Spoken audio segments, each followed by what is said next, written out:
नमस्कार। ମୁଁ ନା ଆପଣଙ୍କୁ ବାଂଲାଦେଶ କଥା କହୁଛି। ଭାରତର ପଡ଼ୋଶୀ ଦେଶ। କିନ୍ତୁ ଚିନ୍ତା ନା ବହୁତ ବଢ଼େଇ ସାରିଲାଣି ଏଇ କିଛି ଦିନ ଭିତରେ। ବାଂଲାଦେଶ ନିଜେ ତ ଅଶାନ୍ତ ଅଛି, ଭାରତକୁ ବି ଧୀରେ ଧୀରେ ଅଶାନ୍ତ କରିବାରେ ଲାଗିଲାଣି। ବାଂଲାଦେଶର ପୂର୍ବତନ ପ୍ରଧାନମନ୍ତ୍ରୀ ଯିଏକି ଶେଖ ହସିନା ଏବେ ବି ଭାରତରେ ରହୁଛନ୍ତି, ଭାରତର ଶରଣରେ। ବାଂଲାଦେଶ ଠିକ୍ ହେବା ପାଇଁ ବାଂଲାଦେଶରେ ଗୋଟେ ଇଣ୍ଟରିମ୍ ଗଭର୍ଣ୍ଣମେଣ୍ଟ ବି ତିଆରି ହେଲା। ବଟ୍ ସ୍ଥିତି କିଛି ବି ସୁଧୁରିନି, ନା ମହମ୍ମଦ ୟୁନିସ୍ ଗଭର୍ଣ୍ଣମେଣ୍ଟ କିଛି କରିପାରୁଛି।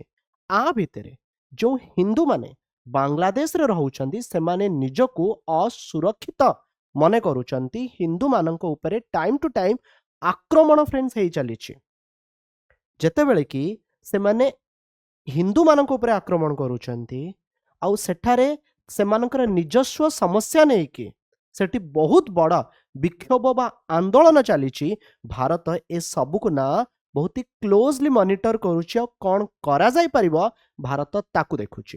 ଯେଉଁ ଫଟୋଟି ଆପଣମାନେ ଦେଖୁନାହାନ୍ତି, ଏ ଫଟୋରେ ଯେଉଁ ପ୍ରୋଟେଷ୍ଟ, ଯେଉଁ ବିରୋଧ କରାଯାଉଅଛି, ଏଇଟା ବାଂଲାଦେଶର ନୁହେଁ, ଏଇଟା ଆମ ଦେଶର ଦିଲ୍ଲୀ କଥା ଫ୍ରେଣ୍ଡସ୍ ମୁଁ କହୁଛି। ଯେତେବେଳେ କି ଯେଉଁ BHU ରହିଛି, ସେ ବାଂଲାଦେଶର ଯେଉଁ ଏମ୍ବାସି ରହିଛି, ଏମ୍ବାସି ବାହାରେ ସେମାନେ ଧାରଣା ବା ପ୍ରୋଟେଷ୍ଟ କରୁଛନ୍ତି। ମୁଁ ଆପଣଙ୍କୁ ଜଣେଇବି କି ରାଜଧାନୀ ଦିଲ୍ଲୀରେ ବ୍ୟାପିଲା ବାଂଲାଦେଶ ଅତ୍ୟାଚାରର ନିଆଁ। ବାଂଲାଦେଶରେ ହିନ୍ଦୁଙ୍କ ଉପରେ ଯେଉଁ ଆକ୍ରମଣ ଚାଲିଛି, ଆକୁ ନେଇକି ବର୍ତ୍ତମାନ ଟାଇମରେ ଜୋରଦାର ପ୍ରତିବାଦ ହେଉଛି। ବାଂଲାଦେଶ ହାଇ କମିଶନଙ୍କ ଯେଉଁ କାର୍ଯ୍ୟାଳୟ ରହିଛି, ସେ କାର୍ଯ୍ୟାଳୟ ବାହାରେ ବିକ୍ଷୋଭ ପ୍ରଦର୍ଶନ ଚାଲିଛି। ଦେଖନ୍ତୁ, ଏମ୍ବାସି ଆଉ ଯେଉଁ ହାଇ କମିଶନ, ବିଶେଷ କରି ସେ ଦେଶ ଉପରେ ଯେବେ କେବେ ବ୍ରିଟିଶର ମାନଙ୍କର ରାଜ ଥିଲା ବା ବ୍ରିଟିଶ କଲୋନି ଥିଲା, ଆମେ ସେଠି ହାଇ କମିଶନ କହିଥାଉ। ଯେବେ ଦେଖିବେ ଆପଣମାନେ ଏମ୍ବାସି ୟୁଜ୍ ହେଇଛି ବା ଆମେ ଦୂତାବାସ ଯେଉଁଠି ଆମେ ଏମ୍ବାସି କଥା କହୁ, ସେଠି କେବେ ବ୍ରିଟିଶ କଲୋନି ନଥିଲା, ବା ଯଦି କେବେ ଥିଲା ବହୁତ ପୂର୍ବେ କେବେ ଥିଲା, ଯେମିତିକି ଆମେରିକା କଥା ଆପଣମାନେ କହିପାରିବେ। ତ ବାଂଲାଦେଶର ଯେଉଁ ହାଇ କମିଶନ ଅଛି, ତା କାର୍ଯ୍ୟାଳୟ ବାହାରେ ହଜାର ହଜାର ସଂଖ୍ୟାରେ ଲୋକମାନେ, ବିଶେଷ କରି ବିଶ୍ୱ ହିନ୍ଦୁ ପରିଷଦ ସମେତ ଅନେକ ହିନ୍ଦୁ ସଂଗଠନ ବାଂଲା ହାଇ କମିଶନ ବାହାରେ ବିକ୍ଷୋଭ ପ୍ରଦର୍ଶନ କରିଛନ୍ତି। ପୁଲିସ ବ୍ୟାରିକେଡକୁ ଭାଙ୍ଗିଛନ୍ତି ପ୍ରଦର୍ଶନକାରୀ। ଏହା ସହିତ ବାଂଲାଦେଶର ଯେଉଁ ଅନ୍ତରୀଣ ମହମ୍ମଦ ୟୁନୁସ୍ ଗଭର୍ଣ୍ଣମେଣ୍ଟ ରହିଛି, ତାଙ୍କର କୁଶ ପୁତ୍ତଳିକା ଦାହ କରାଯାଇଛି।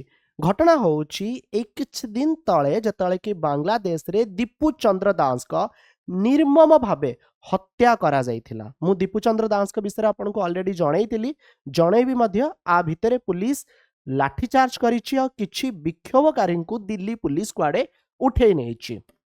ତେବେ ବାଂଲାଦେଶ ଯଦି ଘଟଣା ଆପଣମାନେ ଦେଖିବେ, ଶେଖ ହସିନାଙ୍କୁ ହଟେଇବା ପଛରେ ଜଣେ ଷ୍ଟୁଡେଣ୍ଟ, ଜଣେ ଛାତ୍ର ନେତାଙ୍କର ଭୂମିକା ବହୁତ ଅଧିକ ଥିଲା। ସେ ଛାତ୍ର ନେତା କିଏ? ସେ ହେଉଛି ଉସ୍ମାନ ହାଦି। ଇଏ ହେଉଛି ଉସ୍ମାନ ହାଦି, ଯିଏକି ଶେଖ ହସିନାଙ୍କୁ ସରକାରରୁ ହଟେଇବା ପଛରେ ଗୋଟେ ବଡ଼ ଭୂମିକା ବିଶେଷ କରି ଛାତ୍ରମାନଙ୍କର ନେତୃତ୍ୱ ନେଉଥିଲା। ଯେତେବେଳେ କି ବାଂଲାଦେଶରେ ଜବ୍ କୋଟା ରିଜର୍ଭେସନକୁ ନେଇକି ଯେଉଁ ପ୍ରୋଟେଷ୍ଟ, ଯେଉଁ ଆନ୍ଦୋଳନ ମୁଣ୍ଡ ଟେକିଥିଲା।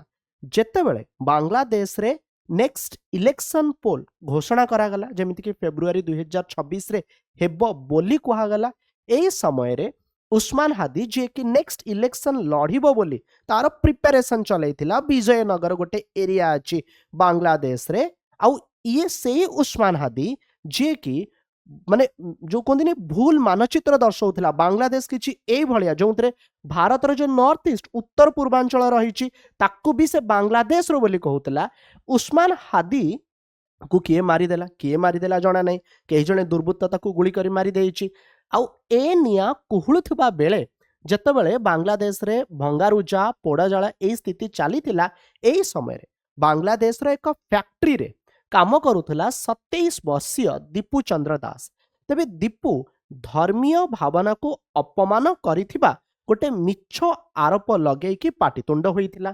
ଏହି ଖବର ବ୍ୟାପିବା ପରେ ଫ୍ୟାକ୍ଟ୍ରି ସାମ୍ନାରେ ଯେଉଁ ବାଂଲାଦେଶର ଯେଉଁ ଲୋକମାନେ ଅଛନ୍ତି, ଶହ ଶହ ସଂଖ୍ୟାରେ ଏମାନେ ଉତ୍ତ୍ୟକ୍ତ ହୋଇଥିଲେ। ସେମାନେ ପ୍ରଦର୍ଶନକାରୀମାନେ ଆସି ଯାଇଥିଲେ, ଆଉ ସେମାନେ ଫ୍ୟାକ୍ଟ୍ରିରୁ ଦୀପୁକୁ ଘୋଷାଡ଼ି ନେଇକି ନିସ୍ତୁକ ଭାବେ ପିଟି ପିଟି ତାକୁ ମାରିଦେଲେ। କେବଳ ସେତିକି ନୁହେଁ, ତାକୁ ଗୋଟେ ଗଛରେ ଟାଙ୍ଗି ନିଆଁ ଲଗେଇଦେଲେ। ଆଉ ହତ୍ୟା ଏତେ ନିର୍ମମ ଥିଲା ଯେ ଶୁଣିଲା ବେଳକୁ ଫ୍ରେଣ୍ଡ ଛାତି ଥରି ଉଠୁଛି। ଆଚ୍ଛା, ବାଂଲାଦେଶ ଯେଉଁ ଅଶାନ୍ତ, ଏଇଟା ଲାଷ୍ଟ ଇୟରରୁ जो कथा मु कहूली कि जेतेबेले कि लगातार 3 थर सरकार थिले शेख हसीना, ठीक अच्छे, एंड शेख हसीना को समय रे जो सब माने कहा जाए ठीक से कार्य हो पारि नथिला बा जो जॉब कोटा देखंतु बा से तांको लोक माननकु बा तांको पार्टी मेंबर माननकु जो सहानुभूति देखे बा बांग्लादेश आगु को न बढ़ी परिबा, आंदोलन धीरे धीरे बहुत आगु को बढ़ी गला। बहुत सारा अदर भी किछिटा कजेस थिला जो पई आंकु तांको देश छाड़ी आम देश को आसीबा को पड़िला। आ परे मोहम्मद यूनुस को इंटरिम गवर्नमेंट रो हेड करदेले, बट मोहम्मद यूनुस किछि स्थिति को संभाली पारिले नाही। आ भितर जदि मु हिंदू मानक संख्या कहबी जतले हिंदू माने सेठारे असुरक्षित, आ पूर्वर भी जदि मु आपन जणेबी बांग्लादेश रे जो हिंदू मंदिर रही ता उपरे आक्रमण, हिंदू परिवार उपरे आक्रमण, हिंदू मानकु खोजी खोजी आक्रमण करबा एबोली बहुत सारा अभियोग आसी, ठीक अच्छे। Hindu is the second largest religion in Bangladesh. जदि 2022 सेंसस आपण माने देखिबे पॉपुलेशन 13.1 मिलियन, आउ जेतेबेले कि 1900 मसीहा बेलू हिंदू संख्या माने प्रतिशत 33 देखिए, बर्तमान यह मात्र 7% सीमित। माने भावंतु हिंदू मान संख्या कमिबारे लगी, बढ़ू ना, ठीक अच्छे। आ भितर फ्रेंड आपन को मुझे जनइबी बांग्लादेश सम्मान करिछि इंडिया एनभॉय आमर जे दूत अच्छा सिक्यूरीटी कंसर्न को लेकिन माने अजब कथा सेठी हिंदू माने माड़ खाऊं, हिंदू हत्या आउ ये माने आम एनभॉय को डाक पचारुंट। केवल सेटिक नुहे, बांग्लादेश एते डरी जाइछि ना, तार जो वीजा सर्विस अच्छी ताकू भी से बर्तमान बंद कर देइछि। सिलीगुड़ी वेस्ट बेंगल तांकर जो ऑफिस सब रही भारत सहित बायलैटरल रिलेशन ब्रेक कथा भी बांग्लादेश चिंता करुछि। देखंतु बांग्लादेश निज स्थिति को संभाली पारु नाही, बट हाँ बांग्लादेश रे जो भली भाबरे हिंदू मानक ऊपर आक्रमण होउछि आमर चिंता तो बढ़ुछि।